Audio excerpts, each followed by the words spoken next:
Good morning, everybody. Good morning. It is Tuesday, July 25th.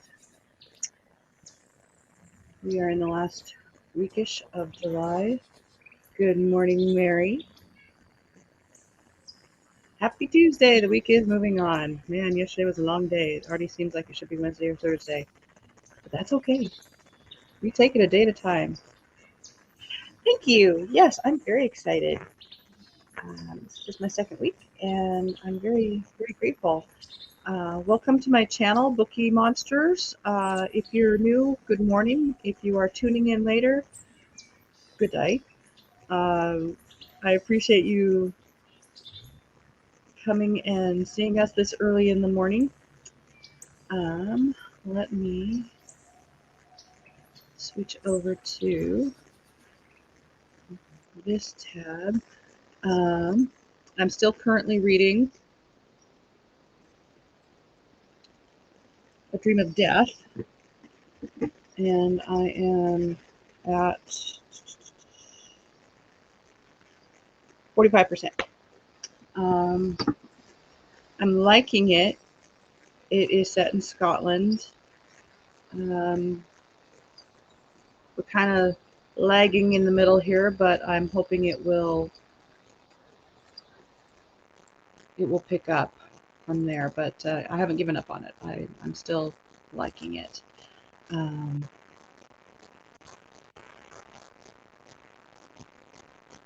oh, maybe because I was going in front of it, or maybe I'm jiggling. We'll see how that goes. Morning, Deborah. Yeah, Deborah, if you could give me some feedback, I'd appreciate that. Here, let me do a little adjusting here. And I'll try not to move. It's actually sitting on my lap. I've got one of those laptop desk things. So if I wiggle too much, I might be jiggling the camera. So that's what I'm reading right now. You know how Mary, this might be new to you, but in the book world, there are months where there are themes. I guess people, uh, there you are. Good morning. Um, And for August, there is a theme of Garbogust, where you are free to read trashy books. Um, Sorry about that. Copy is required. Okay, maybe if people are watching this in replay, they can tell us if it was out of focus or not. So in August, some people are participating in Garbogust. Again, you're free to watch or read books that are considered by you trashy. And I think trashy is in the eye of the beholder. And so I'm thinking I might participate. I did try to do the mid-year Garbogust, but this next week begins the official Garbogust. And these are the books I am contemplating. Um, I might jump in the Magnolia Parks. Oof, to me, that is this generation's ultimate trashy book. But I'm also really considering the Patricia Cornwell. She's become trashy. That's her newest, and it was available on a library. And James Patterson, First to Die, another James Patterson NYPD Red. These others I don't necessarily consider trashy, but they're just sort of like guilt reads or just something I thought I would, but I'm really tending towards the Magnolia Parks. So that is what I will probably read for Garbogust. Let's go to the new releases. Now, this was interesting. I did a little sneak peek, and yesterday we did mysteries, and today,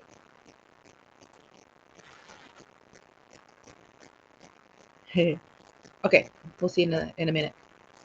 Yesterday we looked at mysteries, and today I was going to take a look at the new releases this week for romance, and going to bookright.com. Now this site only does like the big publishers, I think. It doesn't handle any of the smaller things, what it considers fiction perhaps, or mainstream. And I click on romance books for this week, and there's one. one romance book this week. We'll take a look at it, but then we'll go someplace else. So they are saying the one romance book this week is Someone Just Like You by Meredith Shore. It is 352 pages. Sizzling chemistry and tender friendship develops between two childhood rivals in this hilarious rom-com. New Yorker Molly Bloom knows everything about her lifelong nemesis Jude Stark. With their families so close, they should have been best friends. Instead, she thinks he's a too charming slacker, and he thinks she's allergic to fun. After years of one-upping each other's pranks, chocolate-dipped cat treats are not as delicious as they appear. Ugh. One high school joke went too far, and they stopped speaking completely. But now that they're supposed to help plan a massive party for their parents together, there's no better time to resume the war. And it is on. Only somewhere between all the sniping and harmless hijinks, a reluctant friendship develops, along with an unexpected spark of sexual tension. It might have to do with the fact that she's been dating Jude lookalikes and he's been dating Molly doppelgangers, or the fact that neither of them is nearly as horrible as they thought. All Molly and Jude know is that they've mastered the art of hating each other. Falling in love, on the other hand, is a whole new battlefield. That sounds kind of cute. That is Someone Just Like You by Meredith Shore. And that's the romance that Book Riot says is out this week. So we are going to jump to a different website and look at other things, because they are incorrect. There's more than one romance this week. Thank you, Mary. I appreciate that. I know. So they are very much, I think, a mainstream kind of thing. A slow burn, lots of good tension. Yeah. And the setup isn't too corny, silly. That's kind of my threshold if it's too corny and silly. But over on Fresh Fiction, they include the Harlequin romances, which I have come to appreciate lately. And we'll also look some more at the cozy mysteries that we didn't get to yesterday. So look at all these that they are not even talking about. All right. So this one is A Cowboy's Fourth. Now these are alphabetical also. A Cowboy's 4th of July by Melinda Curtis. It is in the Cowboy Academy semi-series number 2. Could a cowboy's former crush be his future? Dick's Youngblood has loved Allison Burns since he tutored her in high school. Now she's a single mom trying to save her family's Oklahoma ranch from him. Foreclosing on bad debts is the only way to succeed as a banker, but he can't refuse her request for help. From feeding piglets to posing as Allison's fake boyfriend, Dix is soon pulled into the beautiful rancher's life. Will she reawaken his cowboy heart? Gotta say, I'm from Montana. Cowboys don't do it for me. I know that seems counterintuitive, but it's like too much exposure. I don't find them romantic. A Laird Without a Past. It's a historical romance by Janine Englert. Secrets of Clan Cameron number 1. This is the first. Good for her. Escape to the Scottish Isles with this rugged Highlander. His past is forgotten. Can his mysterious healer unlock his future? When Royce wakes with no memories and suddenly blind, his situation seems dire. The only thing he remembers is being attacked by shadowy figures, but not the beautiful woman who came to his rescue. Now Iona Mackenzie, stop jumping. Mackenzie's every touch drives Royce wild. But when news of a manhunt for him reaches them, Royce must uncover his past if he has any chance of saving himself and the woman he's falling for. All right. Laird Without a Past. That's a nice cover, though. I like her little outfit. I can't remember. Did we look at A Questionable Character yesterday? Cozy Romance by Lorna Barrett? I can't remember. Booktown Mystery number 17. The murder of a local contractor may be the final nail in the coffin for Tricia Miles in the latest entry in the Booktown Mysteries series. It's a busy summer in Booktown. Contractor Jim Stark is in great demand. He's overseeing a number of projects, including Angelica Miles' newly constructed building on Main Street, finishing up the new brew pub, and gutting a stone mansion off Main Street that Angelica bought to be the world headquarters for Nigella and Rosita Associates. It'll house office space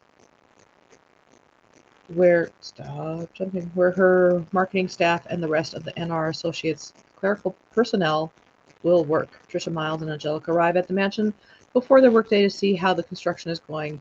They find the place unlocked and Stark's right-hand man, Sanjay Arya, dead, bludgeoned to death. I'll stop there. Questionable character. That has a pretty cover too.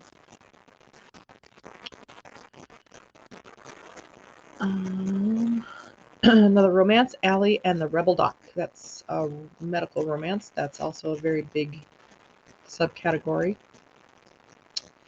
Allie and the Rebel Doc by Emily Forbes. A Sydney Central reunion number 3. Return to Sydney Central Hospital in the latest Harlequin medical romance. The only thing they agree on is their scorching chemistry. Head of obstetrics and gynecology, Alinta Edwards, is cautious, controlled, and completely fulfilled by her career. Anesthetist Jake is the opposite. This rebel chases adrenaline, determined to live his life to the fullest. So who better to push Allie out of her comfort zone? She just doesn't expect Jake to awaken quite so many of her senses. ... Sounds like if one read medical romances, that kind of sounds good. I don't really care for the cover though. I mean, she's very pretty. It just doesn't pull you into a romance for me. That's just me. Another cozy mystery, All That Glitters Isn't Old.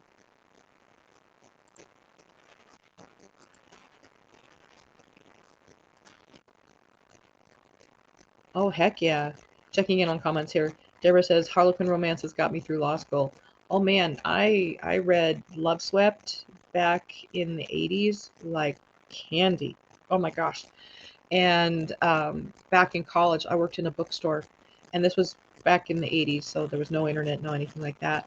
And we would have ladies come in every month and buy the stacks every month. And hey, you know what's going to happen, but that's okay. On sale July 25th. Very true, considering the title. Shades of Megan. Yeah, that would turn me off. So this cozy, All That Glitters Isn't Old by Gabby Allen. Wit and Whiskers cozy. When she's not piloting a glass-bottom boat showing the sights to tourists, Wit sells seashells by the seashore. They are going to test me this morning. Among many other sea and sand souvenirs to help keep her family shop Nautically Yours afloat. It's a far cry from her corporate climbing ladder life in Los Angeles, but Wit and her frisky feline, Whiskers, love calling Catalina home and being close to family, especially Wit's grandmother Goldie, a fun and feisty senior who always marched to the beat of a different drum. In her youth, Goldie was an item with Catalina Catch named Darren, but it was actually a ruse to fool Darren's parents, who wouldn't have accepted his preference for men. Eventually, he left the island and chose the life and life partner he wanted for himself. Back in town for his mother's funeral, Darren takes the opportunity to heal his open wounds and settle some old scores. In a surprise to the residents, Darren produced a documentary about the history of Catalina and has arranged a premiere screening in the local theater, but his film career is cut short when his partner's dead body is discovered the night before the opening. And that's an interesting premise. All That Glitters Isn't Gold. I don't know, a little cartoonish, but that's just me. Another Harlequin. This one's a love-inspired cold case. Amish Fugitive by Shelley Shepherd Gray. Again, Amish is huge in the romance books. An Amish outcast, a woman willing to help, a killer determined to silence them. Daniel Miller's Amish community won't accept him even though he's been acquitted of a crime he didn't commit. When Layla, Born Traeger, offers to help him find the real culprit, Daniel has a chance to prove his innocence. But a killer on the loose puts them both in danger. Will Daniel accept Layla's help? Or will he sacrifice clearing his name to keep her safe? I think he's going to choose love. That's just me.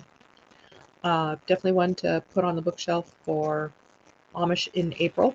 Again, another month that has a theme if you are wanting to do a theme. Another Harlequin, An Unexpected Twins Proposal by Kim Finley. Cupid's Crossing, number 5. Could her chance to start over lead to an unexpected family? Jess Slade comes back to her hometown of Cupid's Crossing single, pregnant, and desperate for a job. I think I read that wrong. Luckily, also new in town, Deacon Standish needs a temp at his law office. Jess has absolutely nothing in common with the big city lawyer, and he's going back to his family's successful practice soon. So why does he find himself picturing them as a family, with him holding her twins? Not only is it a baby, it's twins. And those babies look a little squished. I used to manage a children's photography studio in the mall. That's not how you pose babies. Another good one by Harlequin, Bad Boy Gone Good by Katie Fry. That is a good title. Hartman Ayres, number 3.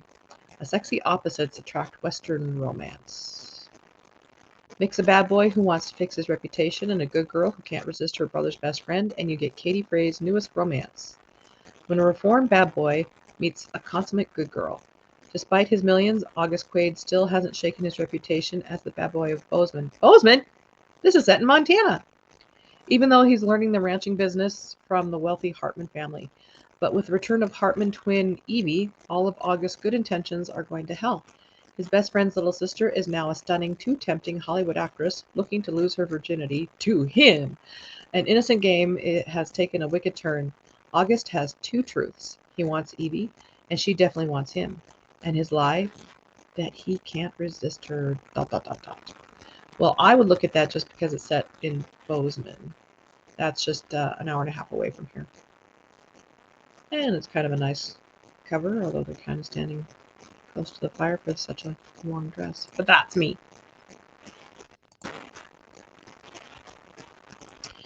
You know what, Mary? She is saying, I always aspired to a Harlequin subscription, but I never did it. I do have one. I subscribed to Harlequin Plus 2-3 months ago because of Sarah at Bookish Knitter. Because it's, you get them right away. The only downside is that you have to read them on your computer. You can't download it to your Kindle. But I think she was saying you can hook a Kobo and read them that way. I'm not sure. But I do have one for a little bit here. Where are we at? 6:18. Let's slide through a few here. Brought Together by His Baby by Christine Lynn. A Sydney Central Union, number 3. Is this another one? When a highly successful obstetrician adopts a baby, she thinks her life is complete, until the baby's real and far too gorgeous daddy turns up in the most unexpected way. Find out what happens in this amazing debut. His child will bind them forever? ? Dr. Kelsey's adopted baby, Emma, is her whole world. Then her little girl's biological father, Liam, arrives out of the blue, and her life quickly implodes. He wants custody of his daughter, and while Kelsey can't bear the idea of losing Emma, she knows that cooperating with Liam is the right thing to do, until it creates an extra complication, their forbidden attraction.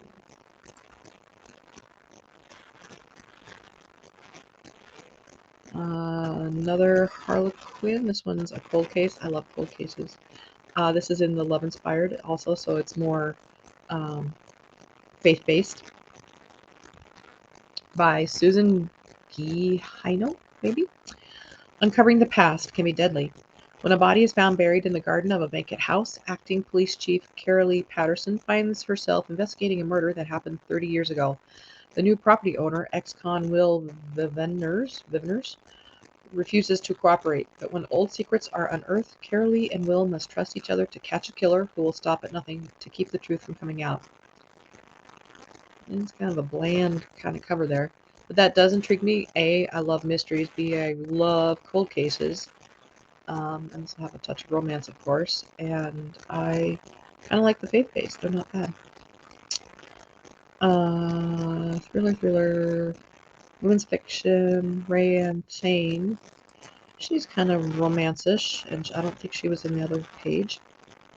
Of course not. There's only one romance book this week, according to them.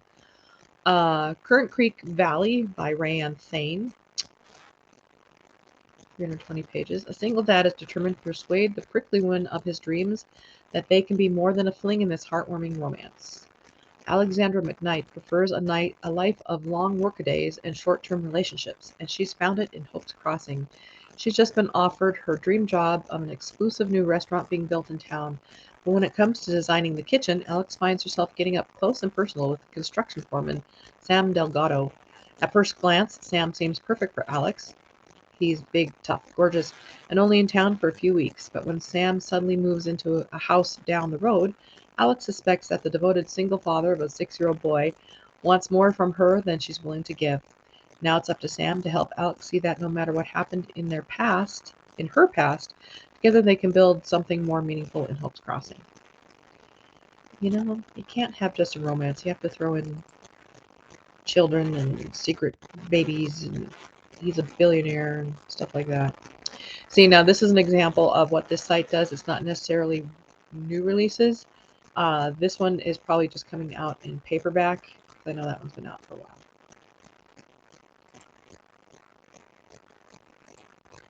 Where he says, back in the day, the physical books would have mounted up to the ceiling very shortly. Indeed. Now on the PC, you should have known should be less costly. Yeah.